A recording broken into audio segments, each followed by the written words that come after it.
Le premier exemple concernant les tensions, les courants en alternatif, c'est-à-dire les courants et les tensions sont sous forme sinusoïdale ou cosinusoïdale. D'accord? Et on va résoudre ce problème en utilisant les phaseurs, les réactances capacitives et inductives que l'on a déjà démontré pendant les 3 premières vidéos. On a démontré le phaseur, d'accord? On a trouvé ça, le phaseur. Primo. Secondo, c'est la réactance inductive, qui est c'est J oméga L. Et enfin, la réactance ou capacitive, c'est 1 sur J oméga C. Voilà. Il y en a qui appellent ça impédance, d'accord? Impédance inductive et impédance capacitive. Je préfère réactance ou impédance, peu importe. Ça, c'est le phaseur. On va utiliser ces 3 paramètres-là pour résoudre ce problème. Ça, ce sont des paramètres dans le domaine fréquentiel, d'accord? Parce que le phaseur, c'est toujours un rappel. Un phaseur, ça dépend de la fréquence, d'accord? Donc, pour résoudre ce problème-là, ce petit circuit-là, on a une bobine d'inductance 100 millihenry qui est alimentée par une source de tension qui dépend du temps. D'accord? La variable T qui est là.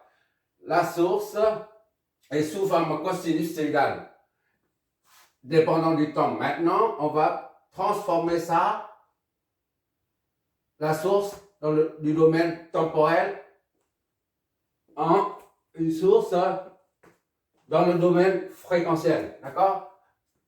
Pour ça, on va redessiner ça. Redessine le circuit. Là, je reprends le circuit. Là, ici, j'ai mis la source de tension et la bobine. On met la réactance. La réactance, c'est ça. XL. Ici, c'est inconnu. Là.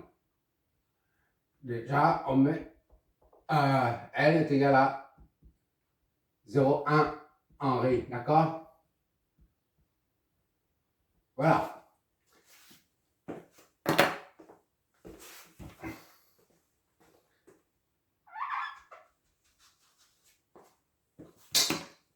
L est égal à 0,1 Henry. Voilà. Même si, lorsqu'on étudiait les circuits en courant continu, on a mis un sens, on a supposé un sens du courant. D'accord? Si on met un sens comme ça, là, au départ, I, et qu'on trouve I est égal à 2 ampères, et ben, le sens est bon. Par contre, si on suppose un sens toujours comme ça, là, et on trouve moins 0,2, 0,5 ampères, dans ce cas, il faut inverser le courant. D'accord? Inverser le sens du courant. C'est-à-dire le courant ne circule que dans un seul sens. Soit dans l'un, soit dans l'autre opposé. D'accord? Or, on est en courant alternatif, sinusoïdal, qui change tout le temps. Tantôt positif, tantôt négatif. C'est sinusoïdal. Donc, quant au signal cosinusoïdal, c'est la même chose. Ça fait ça. Tantôt positif, tantôt négatif. Donc, on ne peut pas savoir, on ne peut pas supposer. On ne sait pas comment faire, en fait. Eh bien, il faut bien qu'il y ait une source de tension et puis un récepteur quand même, pour pouvoir analyser. Donc, on suppose toujours, on met quand même un ILT qui va dans ce sens-là. D'accord? Même si ça change tout le temps, on met quand même la flèche du courant. Et à partir de là, on est obligé de flécher la tension. V, N, T. D'accord? Il s'agit maintenant de déterminer le courant INT en régime permanent, ainsi que VNT, puis on déduit le déphasage.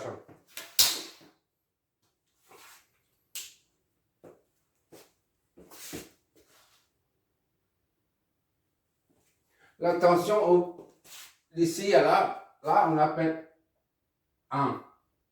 Ah, c'est 0, d'accord? La tension entre 1 et 0 correspond à VS ici. D'accord? V1, 0 est égal à VS. D'accord? 1, 0 correspond à la tension de la source. De même, 1, 0 correspond aussi à VNT, aux bornes de l'inductance. Donc, VST est égal à VNT, ou alors VNT est égal à VST. D'accord? Maintenant, comme on raisonne dans le domaine fréquentiel, donc il faut avoir le phaseur de ça et de ça. D'accord? On ramène tout de suite ça dans le domaine phaseur. VST là, c'est dans le domaine temporel là, est égal à 12 cosinus de 60t plus 45 degrés. Pour le domaine fréquentiel qui correspond à ça là, c'est 12, on met le t disparaît, d'accord? C'est égal à l'amplitude, c'est 12, et la phase, c'est 45 degrés. Là, c'est primo. On a, ça c'est la forme temporelle, là c'est la forme fréquentielle, d'accord? Et ça est égal à Vn également. D'accord? Puisque Vst est égal à Vnt. Dans le domaine temporel, bah, ça se répète. Vs, le phaseur Vs est égal au phaseur Vn. Donc maintenant, INT. Pour trouver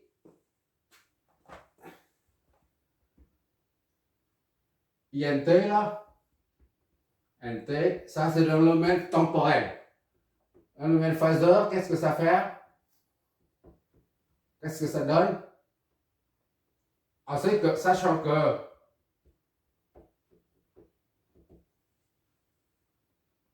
V, L, le phaseur, est égal à XL fois IL, le phaseur. D'accord? En termes de phaseur, ça c'est le phaseur de tension au bord de la bobine. Ça c'est le phaseur de courant qui passe par la bobine. Et par conséquence, la réactance ou l'impédance, si tu préfères, sera dans le domaine fréquentiel aussi. Ça c'est un nombre complexe, ça c'est un nombre complexe, et par conséquent ça aussi. La preuve est là. J oméga n, c'est un nombre complexe, d'accord? À partir de là, on en déduit IL, le phaseur IL est égal à VL sur XL, soit VL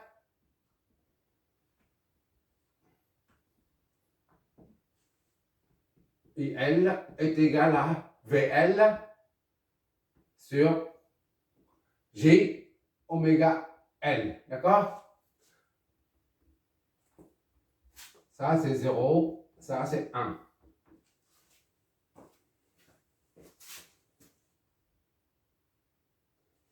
À présent, on remplace le phaseur VL par sa valeur. D'accord? IL, le phaseur IL est égal au phaseur de tension. 12, 45 divisé sur XL divisé par J oméga L. C'est-à-dire 12, 45 divisé par J fois oméga de pi f, oméga c'est 2 pi f, de BF correspond à ici, là. Oméga, c'est 60, d'accord? Oméga, là. Puisque cosinus oméga t plus phi. Phi, c'est 45. Oméga, c'est 60, d'accord? Radians par seconde. Fois 60 fois L. L, c'est 0,1.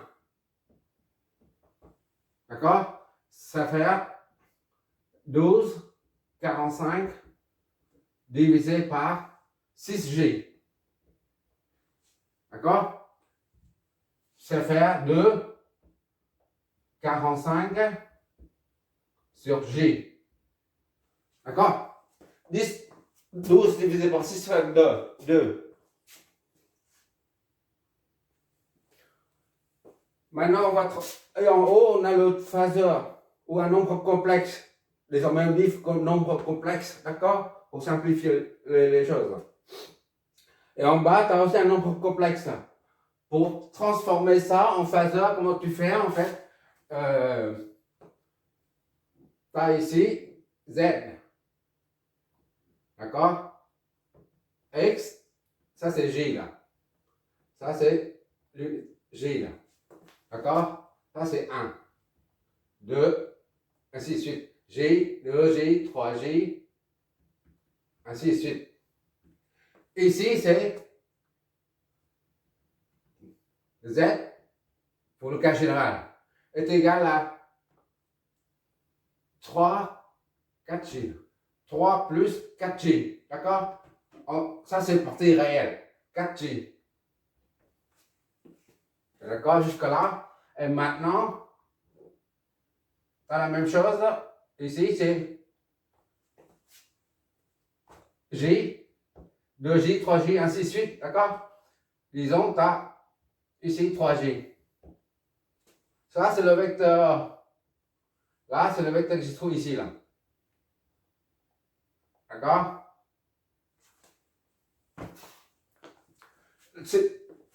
Comme il s'agit du premier exercice où on travaille avec les phaseurs, les nombres complexes, c'est pour ça que je détaille un peu. Et après, on ne fera plus ça. Ça sera terminé. 3J ici. Ici, c'est 0. D'accord?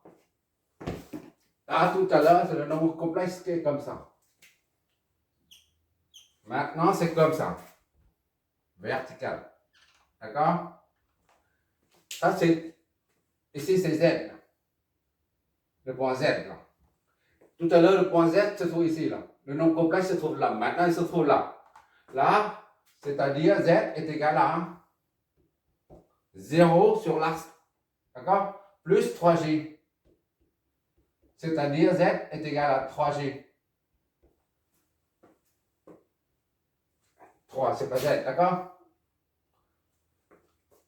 Tout à l'heure, on a l'angle qui est phase qui est comme ça. Maintenant, l'angle de phase, c'est comme ça. C'est 90, d'accord? Supposons que ça soit, ça c'est arctangent, phi est égal à arctangent de 4 sur 3, d'accord? Et là, c'est phi est égal à combien? Là, on ne connaît pas, là. On fait ça sur ça. Et ça, c'est 90 degrés phi. On n'a même pas besoin de calculer, parce que c'est perpendiculaire, il n'y a pas de partie réelle. 0, là, ici. Donc, c'est 90 degrés. D'accord? 3J, tu mets comme ça, Z est égal à 3 fois 1 fois 90. Voilà. Et si J se trouve là. Un J, c'est là.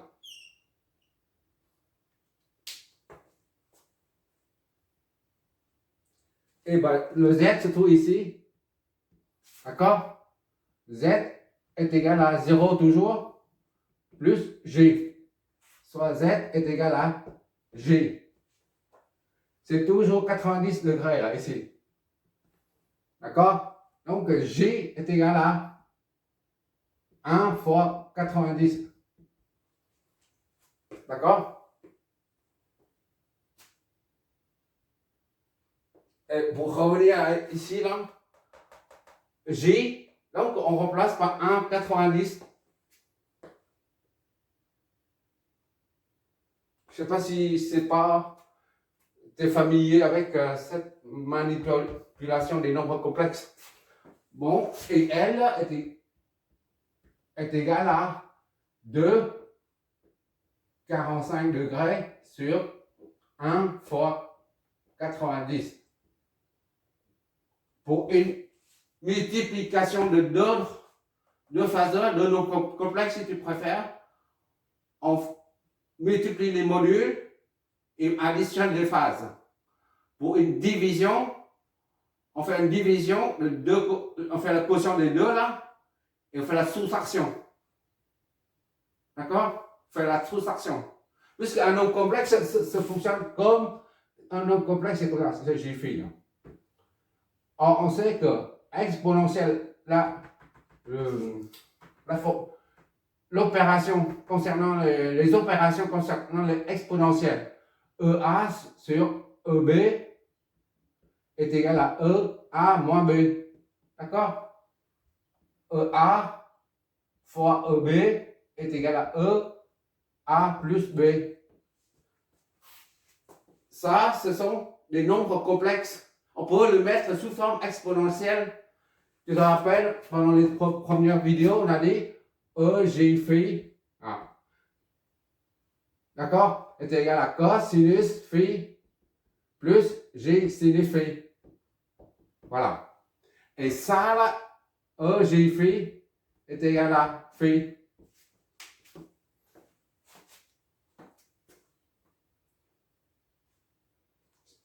Autrement dit, ici, là, 90.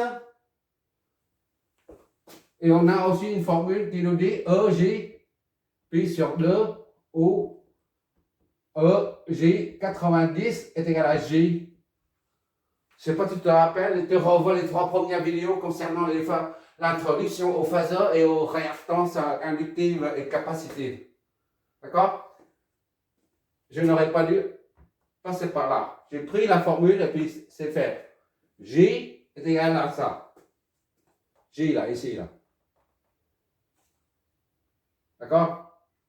Tu vois là, ici là, EJ 90. On retrouve ici là. 90. Pourquoi entre le quotient des deux phaseurs, on prend le 2 divisé par le 1, la division, et on fait la différence des deux phases. Ça vient du fait que ça, c'est la forme exponentielle. C'est la même chose que les opérations concernant les fonctions exponentielles. D'accord? C'est pour ça, donc ça donne 2 divisé par 1, ça donne 2. Et la phase, c'est 45 moins 90. D'accord? Donc, IL est égal à 2 moins 45 degrés. Voilà. Il faut que tu revois les 3 vidéos, les 3 premières vidéos, et tu verras mieux, tu comprendras mieux. Maintenant, il nous reste qu'à évaluer le déphasage entre VL et IL. D'accord? On trace comme ça là. L'angle le plus petit, algébriquement, c'est moins 45.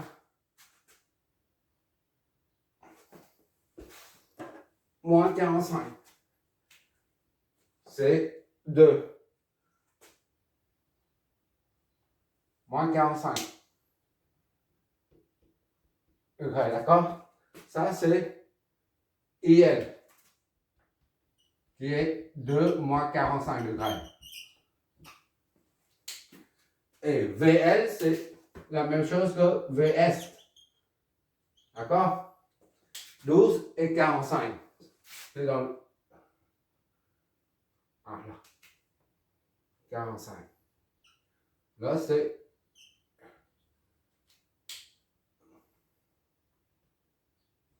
Voilà.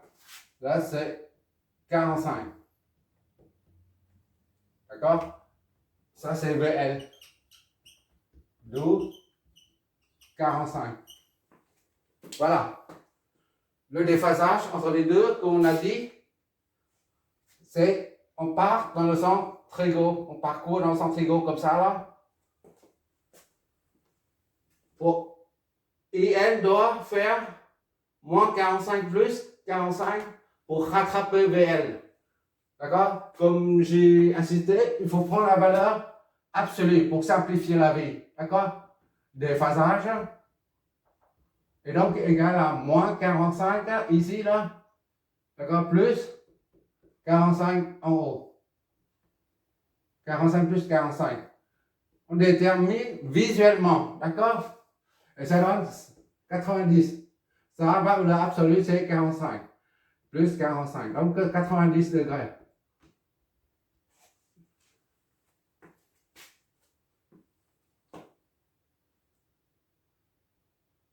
Ça, c'est en régime permanent. Hein. C'est-à-dire, on étudie le courant qui passe par la bobine et attention aux bornes de la bobine seulement 1 minute après la fermeture du circuit.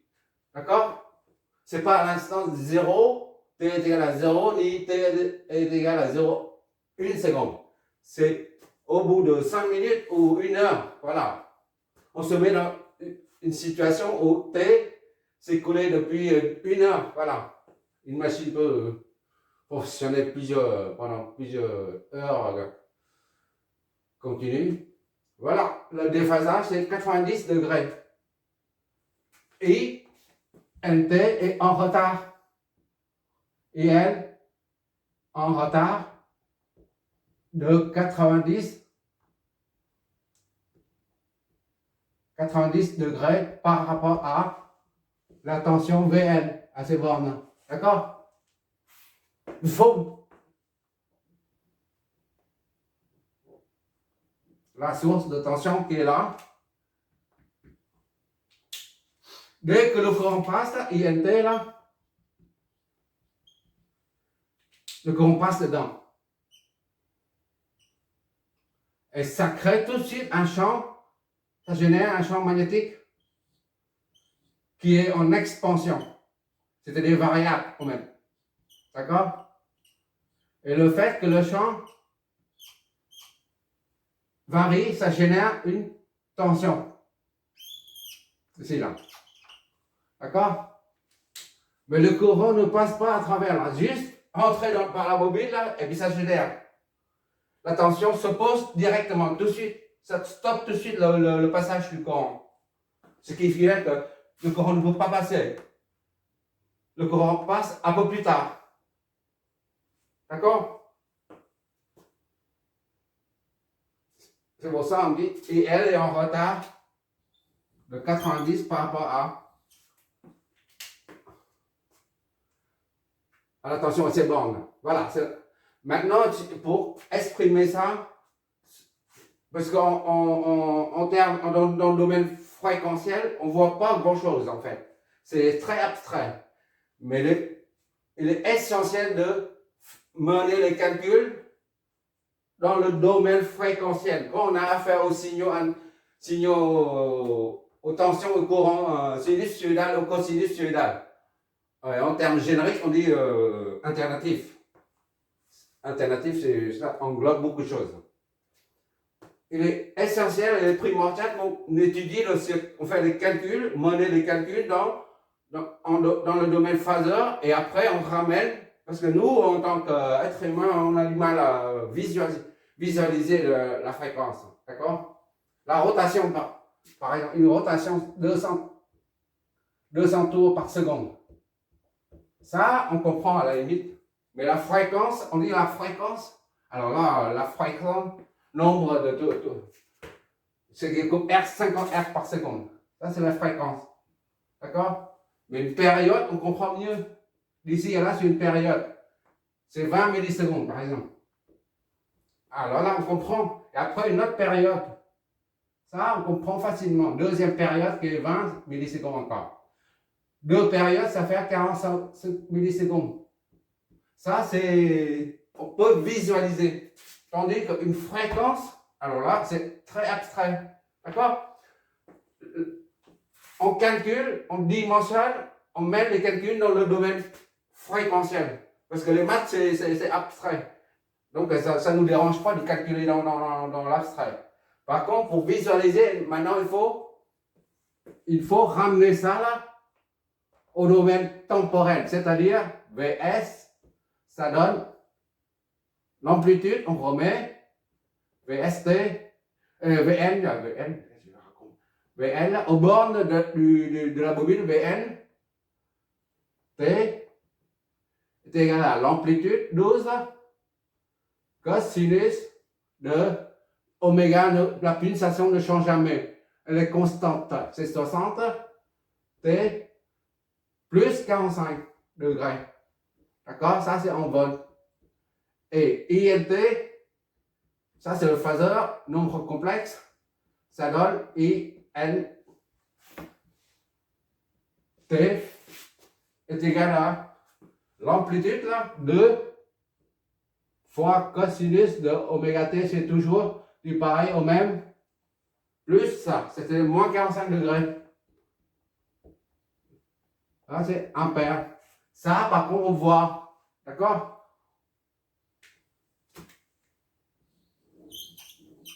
Ça, c'est là ce qui se passe aux bornes. Attention, aux bornes et au sein de la bobine. D'accord? Mais quand on met comme ça, on ne voit pas. On ne voit pas de quoi s'agit-il.